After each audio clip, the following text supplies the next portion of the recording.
De Zwemvierdaagse, een initiatief van de Nederlandse Zwembond, de Maarten van der Weijden Foundation, Feel Fit Center Venray en zwemvereniging Spio, vindt tot en met vrijdag plaats in Venray. Tijdens de Zwemvierdaagse kunnen deelnemers 4 dagen zwemmen en daarmee donaties ophalen voor onderzoek naar kanker bij mensen met een verstandelijke beperking.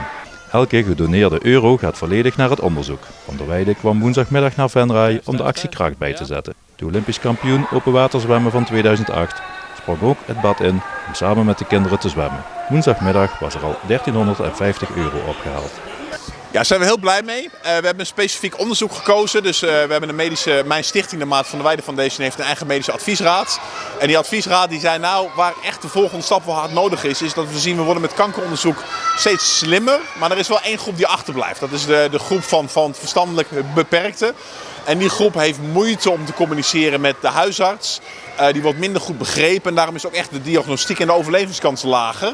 En het onderzoek gaat daarover en al het geld wat we met de Zwemvierdaagse Zwemweek, wat we nu aan het doen zijn, ingezameld wordt, dat gaat naar dat specifieke onderzoek toe. Van der Weijden bezoekt tijdens de Zwemvierdaagse meerdere locaties voor het goede doel.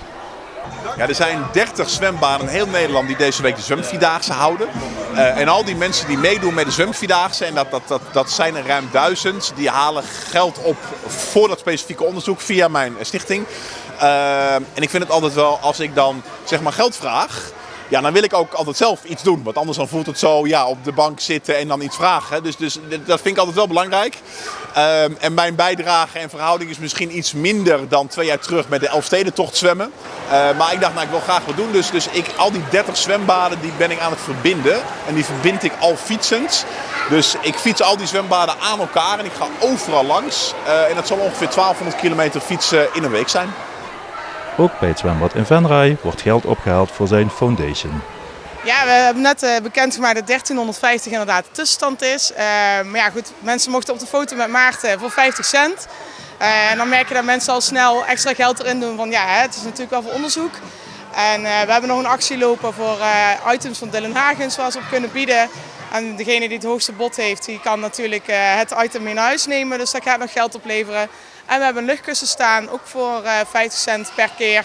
Dus uiteindelijk moet dat in zijn totaliteit nog een bedrag opleveren. En mensen kunnen hier nog een frietje en een snackje halen voor een bepaald bedrag. En daar dragen wij ook weer een deel van bij. Dus uiteindelijk moeten we vrijdagavond, zaterdagochtend weten wat de eindstand moet gaan zijn. Ja.